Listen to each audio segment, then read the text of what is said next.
I'd like to call order the West Covina Planning Commission meeting for Tuesday, December 10th, 2013 at 7:03 p.m. Would you all please stand for the Pledge of Allegiance and remain standing for a moment of silence after? Stand, face the flag, with your hand over your heart, repeat with me. I pledge allegiance to the flag of the United States of America and to the republic for which it stands, one nation, under God, indivisible, with liberty and justice for all.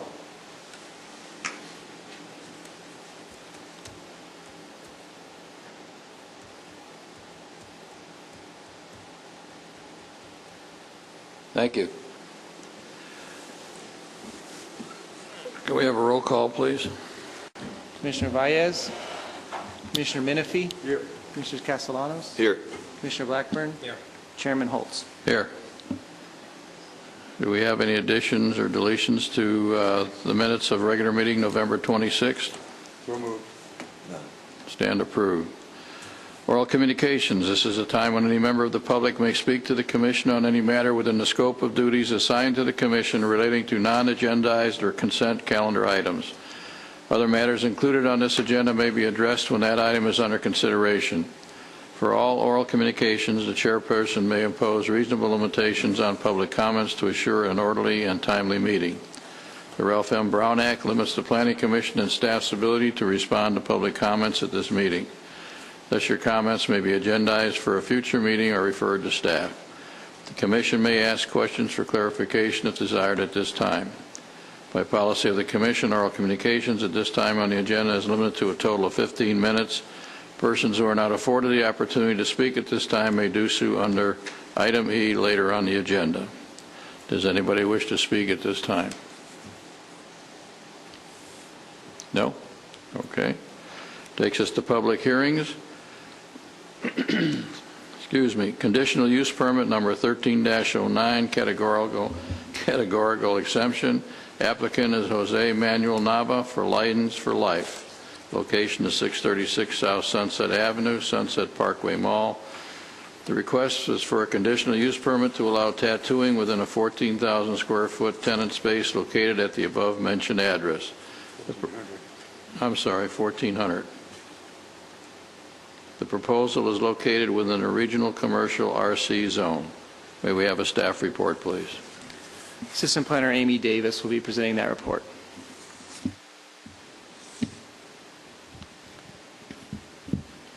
Good evening, Chairman Holtz. Good evening, Commissioners.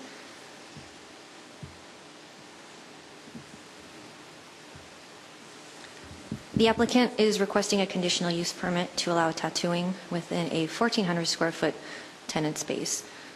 Before I continue with the subject proposal, I'd like to provide some background information on tattooing as a conditionally permitted use within the city. In 2011, the Planning Commission adopted a resolution initiating a code amendment to consider allowing tattooing within the city. This was in response to the September 2010 determination by the U.S. Ninth Circuit Court of Appeals that a prohibition on tattooing was facially unconstitutional in a court case involving the city of Hermosa Beach. The Court of Appeals found that tattooing was protected by the First Amendment. On October 4th, 2011, the City Council voted to introduce an ordinance amending the municipal code related to permanent makeup and body piercing and establishing standards for tattooing. A second reading of the ordinance took place 2 weeks later, and the ordinance took effect on November 18th, 2011. So going back to tonight's proposal,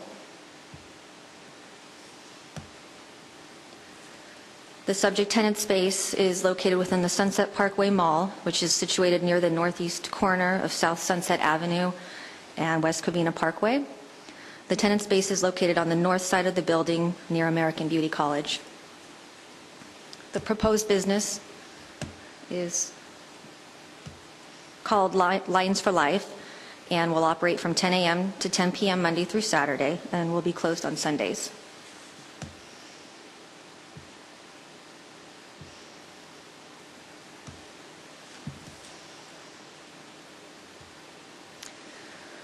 The tenant space that Lights for Life will operate from includes a front lobby, 6 workstations, and an artist drawing room, as well as a cleaning room, bathroom, and office. In addition to tattooing, the applicant has indicated that body piercing services will also be offered at Lines for Life. Unlike tattooing, body piercing does not require a conditional use permit, and this part of the business is not a part of this discretionary review.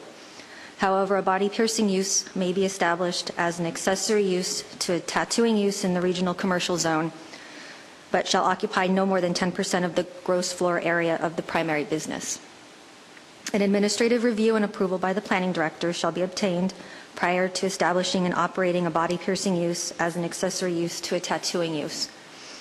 Based on these standards, staff has included a condition of approval in the resolution requiring the applicant to submit an administrative review application and obtain approval prior to offering accessory body piercing services.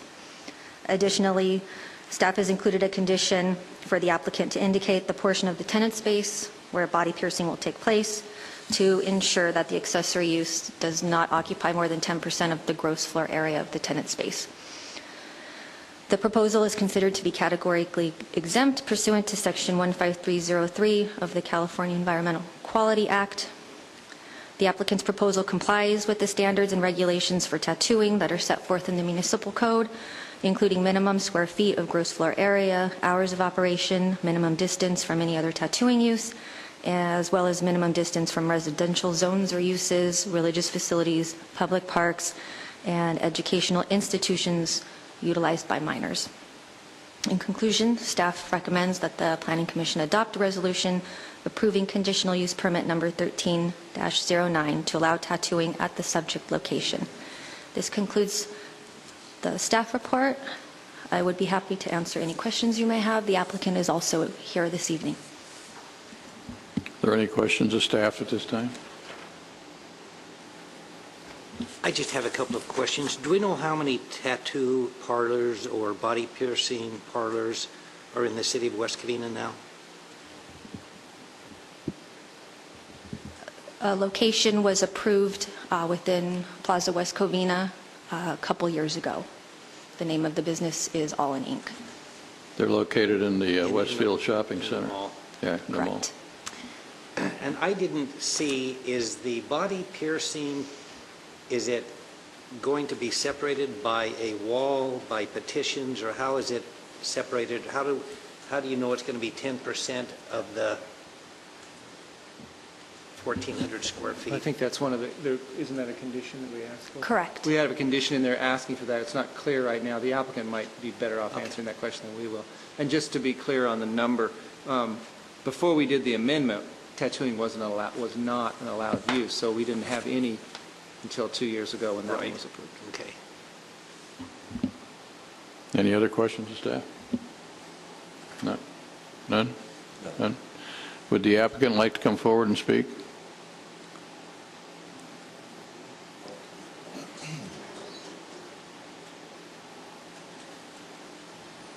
Please state your name, and if you would, fill out a pink card when you're done.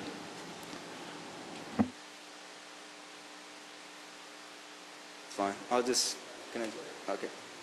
My name is Jose Nava, and I'm the applicant applying for the conditional use permit. And to answer your question, sir, station number 6, which is at the bottom of the screen, is going to be where the piercing is going to take place. It's not that big of an area. It's big enough for at least 2 people, and a bed or a chair for the individual to get pierced. And other than that, the other 5 stations are going to be for tattoo artists, sir. I'm just looking at it, if it's going to be 10% of 1,400, it should be about a 12 by 12 or a 10 by 14 space, and I'm sure that falls Yes, sir. in those dimensions. Okay. You have a question regarding your projections here. I noticed your goal is to reach $70,000 in annual revenues year 3. Yes, sir. That's what I'm trying to do. I can't promise that, or I'm not sure how that's going to work, but from what I can see, at least one individual has roughly 4 or 5 tattoos, and if they keep coming in, that's just a minimum of $500 for that one individual. So the way things are going right now, tattooing seems to be picking up a lot more, and it's the younger generation that's coming up that wants more tattoos. Yeah, I think you could make it work, though, with Yes, sir. 70,000 a year? Yes, sir. Okay. It just seemed a little low to me with, you know, I mean, I don't have your pro forma income statements, but I noticed you have yourself, lead body art practitioner, shop manager. So I was just kind of doing a rough estimate of, you know, your Yes, sir. expenses and what that would leave, and it just seemed low to me. But I mean, if that's just a conservative estimate, you know, I think that's a good way to plan. But I just wanted to, I wasn't sure if that meant to read net or, you know, revenues. So, Yes. but if you could make it work with that, I think that's, well, if you're comfortable, that's good. Thank you, sir. I presume that doesn't mean you're going to do all this by yourself? No, With sir. all those stations? We're actually looking to hire, as soon as everything gets approved, at least 4 other tattoo artists, plus the piercer when we get that situated. It seems to be that at least one tattoo artist can bring in about $3,000 to $4,000 every 2 weeks. So that's how the business is going to. I forgot what I was going to ask you. Tell me about tattooing. Do you tattoo all of the body if a person wants that? There's some areas that some tattoo artists don't like to tattoo, but for the most part, yes. Anywhere the individual wants to get tattooed is possible. And body piercing, anywhere the person wants pierced? It depends on the piercer, sir. We have to see where the individual wants it and if the piercer is comfortable actually piercing the area. And the people you're going to hire, you said hire, are they going to be employees or do you have independent contractors working for you? I'm sorry. He's actually one of the artists, so he knows a little more about that area. Yeah. Please. Yes. John Reese. I've been tattooing for 20 years. I'm going to manage the day-by-day process for Mr. Nava. Mr. Nava is an active-duty Marine. So I'm going to be running the business on a day-by-day process. As far as tattooing goes, I don't like tattooing any faces. I'm not going to allow it in the shop just because it just, some people come in and want things and they really don't think about it. So I kind of like hinder those. And then if they want to come back in a few months and I still won't allow my artists to do it. The artists are not going to be allowed to do it. Piercing, you can pierce any place on the body. Again, it's up to the piercer if they want to do it or not. There are certain areas that I will not allow piercing. I don't like private parts piercings just because it gets kind of complicated. You know, there's just certain areas. I don't want any problems with anybody, so genitalia, any private parts like that. I'm going to try to avoid any kind of facial piercings. Piercing in the state of California is 16 years and above with parent consent. Tattooing is 18 and above with 18 and above, no parent consent at all. We are not going to do any minors. We're not going to pierce any minors in the shop. I just don't agree with that either.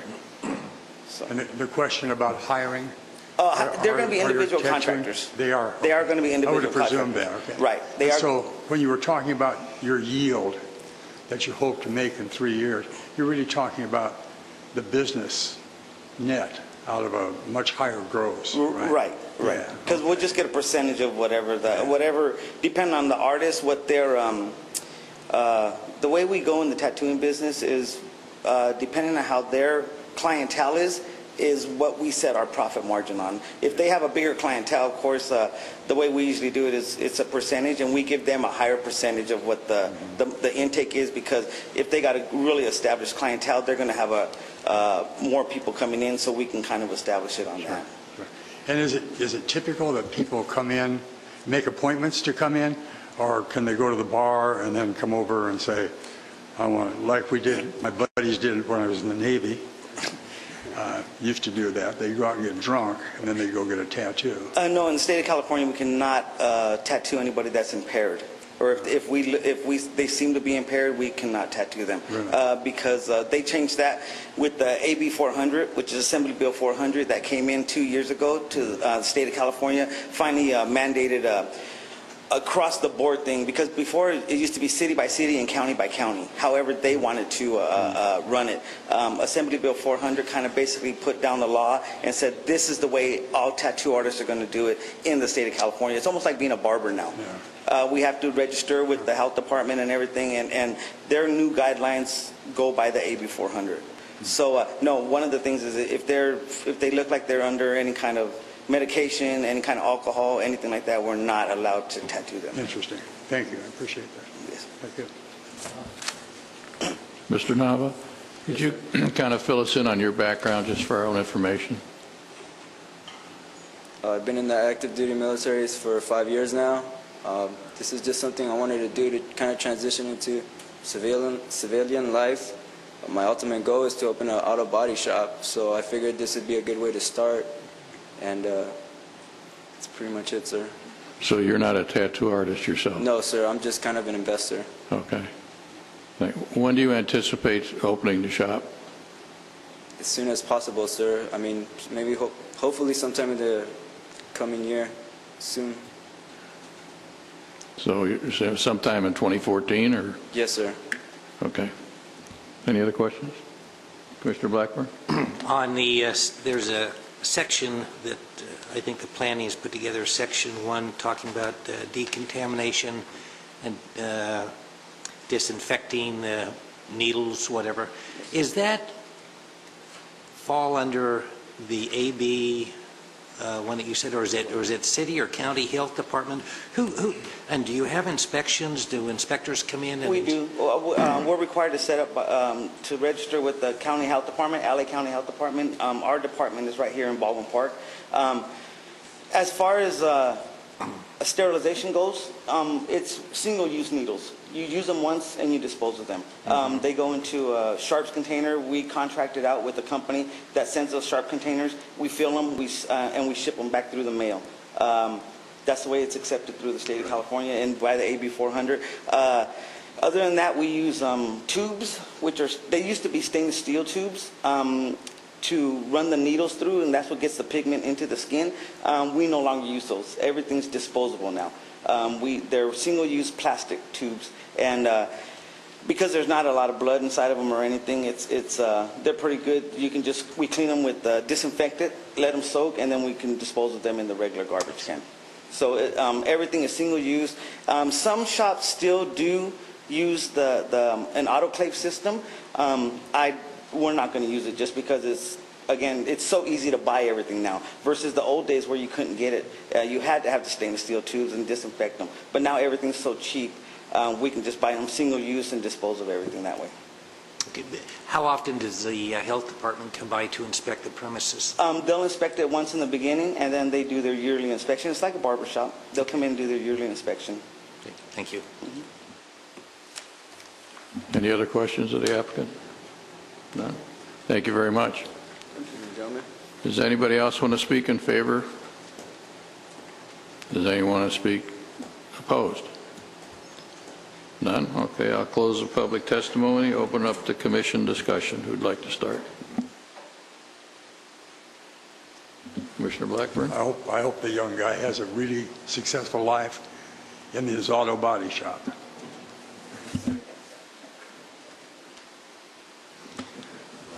I see no issues. Some of the concerns that we've had in the past have been traffic. That doesn't seem to be an issue. The health department doesn't seem to be an issue.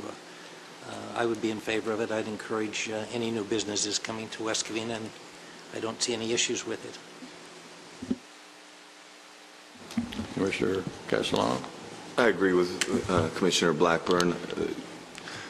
I think being the second one in town, and given the fact that you've got help with complying with all applicable county regulations, I would just say, just do a good job of keeping your eyes on the finances, which, I'm sure with any new business, everyone's eager to do that. And, you know, your marketing plan, sounds like you're planning on being aggressive, so, you know, hit the ground running, go online, go out in person, and best of luck to you. Commissioner Menifee? Nothing? Okay. Did we receive any letters for or against on this? No phone calls or letters in Okay, favor thank you. of or opposed. Thank you. Okay, if there's no further questions, and again, I wish you luck. My only concern is with the youth, that you really check them close when they come in, and that would be one thing I would ask that you would do. Okay, if there's no further, could we have staff to read the resolution numbers, please? Be one resolution, which will be 13-5546 for the CUP. 5546. And any other discussion before we vote? None? Do I have a motion? Motion. Have a second? Second. I have a motion and a second. All in favor? Aye. Aye. Abstain. I wish to abstain. Abstain. Okay, so we have 3, 4, 1 abstain. Commissioner Menifee. That was for 13-5546, correct? Okay, so we have, it did pass with? Yes, 3 votes is a okay. quorum. That Okay. is a majority, I should say that. Okay. Thank you. Good luck. Okay, takes us to non-hearing items, study session, commercial parking standards.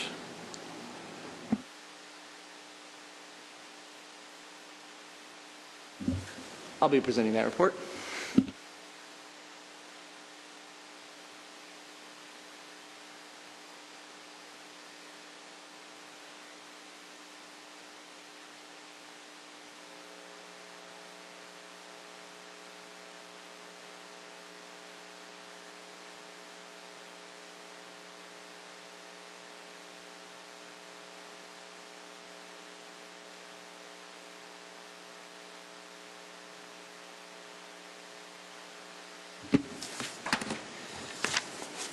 Planning Commission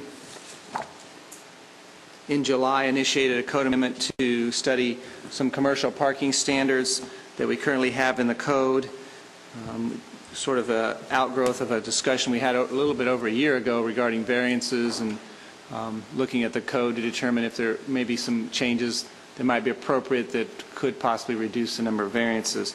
And we did have a study session in September, which we looked at several things, including, well, I won't go through all of them. They're listed in the staff report. There's 6 things that we discussed at that time. It's not necessarily my point here this evening to go back through those, but I did want to remind you that we had come to conclusion on those 6. And at the time I mentioned to you we had a few others we'd like to consider and bring back before you. So that's what the purpose is tonight. We have 4 other categories of parking standards we would like to discuss with you and see what you think about making changes to the code on those. So I'll just go through. I think I'll start, well, no, I'll just go through with what I have here. There's 4 of them. There's going to be 3 on the slide. So the 4th one I'll get to at the end, and I'll explain to you. It's a fairly straightforward change, more of a consistency change rather than an issue of code. So as I do, I provided you a table, and this before you on the slide is kind of a synopsis of what's on the table in your packet. So the first one is studios, art, dance, martial arts, music, etc. So that's basically a studio that you go to for a lesson of some type. The most common type of those, I think, is a martial arts studio. But there are a variety of those kinds of studios, and they're not all for children. We had one before us, I think, maybe it was May or June, that included adults. So the municipal code currently provides standards for schools, including 4 categories, which are elementary, junior high, high school, and college. Historically, staff has used the elementary school requirement of 1 parking space per employee for children under 18, and the college requirement of 1 space per 2 employees and students for adults over 18. So that's what we've historically used, but it's not for studios. That's a school use. So because there wasn't anything for studios in the code, we have used something similar. Schools are similar to studios. However, with the schools, the students are generally there for several hours, while with studios, they're generally attending only for 1 hour. So with studios, you have a lot of transition times between classes. So you might have classes that go from 8 to 8:50, and then at 9 another one starts, so you got this 10-minute time period where everybody's being picked up and people are being dropped off. That's different than schools, which most of the schools, typically you drop them off for a long period of time, 6 hours, 7 hours for elementary, and then if it's a tutoring facility, it can still be 2 or 3 hours. This leads to greater traffic generation during the transition time between classes. Studios can cater to both children and adults. So, in looking at that, we fleshed out 3 options. One, it's our favorite option, is no change. Always consistent on that one. Option 2, establish a studio parking requirement of 1 parking space per employee, which is the same as elementary schools, for children under 18, and 1 space per 2 employees and students that are adults that are over 18. So basically, well, that's adopting the elementary school standard and the college standard, which is kind of following through with what we do now.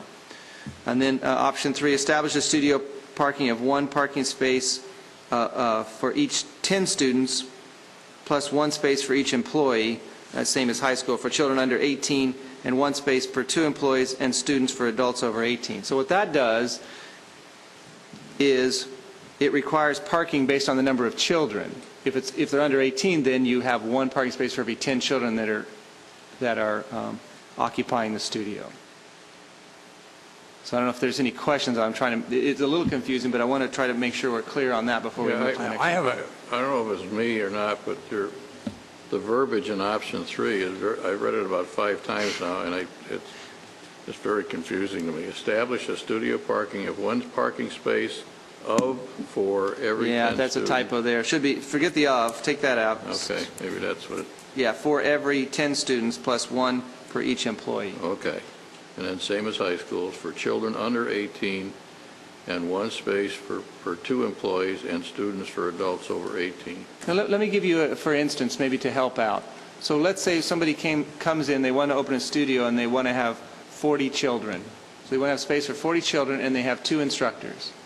Okay, on option 2, and they're children, so they're under 18, which is fairly common.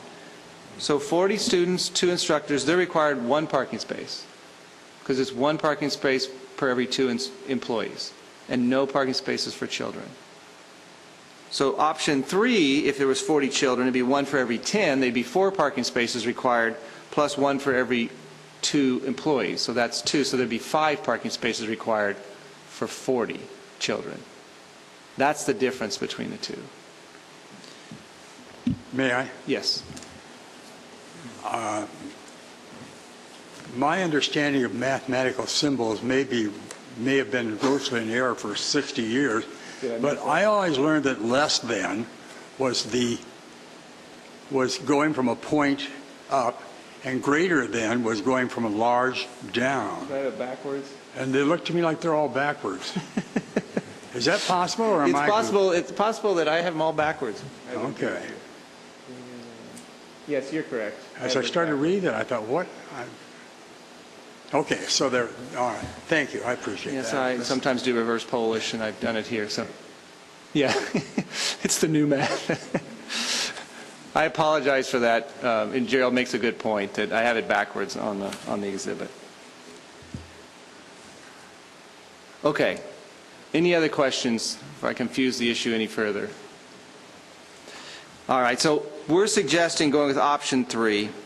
The current interpretation does not provide a parking ratio for children under 18. So children under 18, there's no parking at all required. However, the children are typically dropped off. Establishing a standard would ensure that the number of children participating do not cause parking issues in multi-tenant centers. So the one thing just to bring up there, we sort of, this whole thought process was to reduce the number of variances, which is kind of lightening up on parking, but this one is actually the opposite way. We're making it a little bit more stringent. But I think we might have, in my way of looking at it, we might have been a little bit too liberal with parking standards as it was. So is any comment, or everybody comfortable with that change? Okay. Okay. luckily on the restaurant here, the definition I put less than instead of the symbol. Number 2, restaurants less than 2,500 square feet of gross floor area. Staff has a policy of allowing restaurants under 2,500 square feet with retail parking requirement. In other words, if the restaurant's under 2,500 square feet, we don't require the parking requirement for restaurant. We allow a parking requirement for retail, which is much lower, about a third or half lower. So that has been our policy. And it's been our policy since before I started here. So I don't know how long it goes back, but it goes back at least till 2000. And when I say it's been our policy, we've told everybody. I mean, everybody that if you see a restaurant going that's under 2,500 square feet, it's been allowed under this policy. So what we're suggesting here is basically establishing that, changing that from a policy, which is probably a little bit, we should have done this a long time ago probably, it's changing it from a policy to codifying it. So number 1 would be just leave it alone and leave it as a policy. Option 2 would be to establish a small restaurant parking standard of 1 parking space for 250 square feet for restaurants that are less than 2,500 square feet in floor area. And that's our recommendation.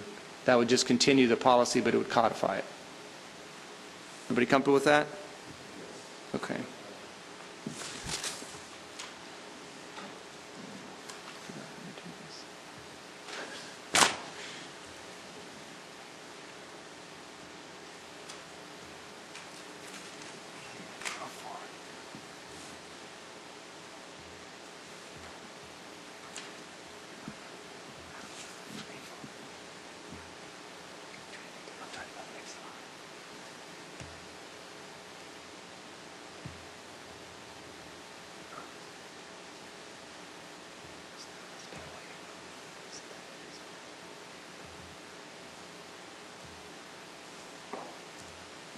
Okay. All right, so this is the third one we have before us. This is for daycare centers, and this is very similar to the studio discussion. It's almost the same issue, because we do not, for some reason, we don't have a standard for daycare centers. And the same thing applies there. In the past, we've looked at it as a school use, but similar to the studio, it's not always the same thing as a school use. Many school uses, you have multiple people dropping off, and I mean, they may have vans and stuff where they're dropping off, whereas daycare centers for children generally don't. There's also daycare centers for adults, and we have several in town. Some of you may have noticed some of those that can work the same way. In this situation, the children and adult daycare centers are pretty much the same. Nobody's driving to them. Everyone's being dropped off. So I don't think I'll go through the discussion because it's very similar to the studio. The way it's been set up is very similar to the studio. We don't necessarily have a parking requirement. We just have a parking requirement for the number of employees. So option number 1 is no change. Option number 2 is establish a daycare. Well, and before I go into this, I will say that the options that I found here were based on what I found other cities' requirements are. So there was a lot of differences in daycare requirements for the surrounding cities that I reviewed. And just attachment 1 in your report lists those. I provided that. Studios, not too many cities had studio standards. I'm not sure why, but daycare centers is very normal for cities to have. So those are there in attachment 1 if you want to reference those. So number 1 is no change. Option 2, establish a daycare parking requirement of 1 space per employee, same as elementary. This is the standard staff has used in the past. So that's what we've used, just like with studios. If it's a child daycare, we use one for employee. And we've actually pretty much used that for adults as well. Option 3, establish a daycare parking requirement of 1 space for each 15 children and adults and 1 space per employee. And then option 4, establish a daycare parking requirement of 1 space for each 5 children and adults. And if you look in if you look in the neighboring cities, you'll see that there's all 3 of those standards. Well, the option 3 and 4 come from other cities. So our suggestion is option 3, establish a daycare parking requirement of 1 space for each 15 children and adults and 1 space per employee. This is an increase in what has historically been required. Adopting a higher parking requirement will ensure that daycare centers do not negatively affect neighboring businesses or residents, as daycare centers can be allowed in residential zones. Many of the existing daycare centers in the city would likely not be in compliance with this standard. So I was looking at one that had 120 children and they were required 13 parking spaces. With 120 children, they required 13 parking spaces. And that was based on the employees, not on the number of children. Well, you say many of the existing daycare centers of the city would likely not be in compliance. So what happens? Do we grandfather? What do we do? We can grandfather them. We can write the standard in there to allow them, if they were approved before the date the ordinance is adopted, that they would not be considered non-conforming. Would they be given a date they have to comply by, or would it just be grandfathered? They'd probably just be grandfathered at this point. If we ever did a comprehensive code update, zoning code update, we might look into that, but we don't have that in the code right now, so there's not an amortization or anything like that where you have a sunset to it. Any questions of staff? None? Is there a current problem with any of the existing daycares? It's more preventative. I've not heard, I don't know the answer to that. We have not had complaints on any of the ones that I'm familiar with. And some of them would comply with this. I know of one, I believe, that would easily comply with this standard. But others I know that they won't. So the only issue would likely come in if they tried to expand or do small additions. Then there could be an issue. Then they'd probably be facing a variance if they couldn't comply with parking. Yeah, because 2 seems a little lacking in 4 seems like So if we grandfather these, and let's say the facility decides to expand, then what happens? If they, grandfathering is allowing it means, what we mean by that is allow a legal non-conforming use to continue as long as it stays in effect. But if they expand it, then that non-conformity goes away and they need to come up to the conformance. So then they would be required to go in? Yes. Okay. So that's probably the, and that's, you know, we discussed this one because we're kind of on the fence ourselves, but we kind of feel like we're kind of short. This isn't enough parking, what we've been requiring over time periods. Although it doesn't seem like there's been a real big problem with it, it doesn't seem like that. It seems like it could cause problems in certain situations without this higher parking requirement. Jeff, I have a question. Option 4, you say this was implemented by another city? Yes. Which city? It's San Dimas. Because if you're talking about the 120 students, if we implemented that, we would have to have 24 parking places just for the students, not for staff or instructors. And assume you have 6 or 7 staff, that would be over 30 parking places. Well, let me be clear on that. San Dimas doesn't have an additional parking requirement for their employees. So theirs is strictly 1 parking space for each of 5 children. So you're right, they'd be required 24 parking spaces. Assuming 120? Yes. Okay. Yeah, I think that's probably a little bit overkill. I think option 3 would be the one I would approve. Everybody comfortable with that one then? Okay, that's good. Okay, so the last one, which is not on this PowerPoint, it just has to do with a name. Recently, well, it's been a couple years ago now, we did a code amendment where we changed the land use matrix and the terminology in the land use matrix. We changed it from convalescent homes to skilled nursing facilities and assisted living facilities, which is more the modern term that's used in the industry. And so that's what's in our land use matrix, but we didn't think to change the parking requirement name. So we're just, no change to the calculation of the requirement, just changing the name from convalescent to skilled nursing facility and assisted living facility. So those are the 4, and I assume that's fine with everyone. No one has a hang-up trying to keep convalescent in the code. So, okay, so we're good to go. Everybody in favor of it, all 4? Yeah. Okay. So we've done both study sessions. We feel comfortable with what we've presented. You guys have given us direction. We will prepare a code amendment and bring that back to a public hearing sometime, hopefully in the wintertime or early spring, and for action by City Council afterwards. Appreciate all your help there.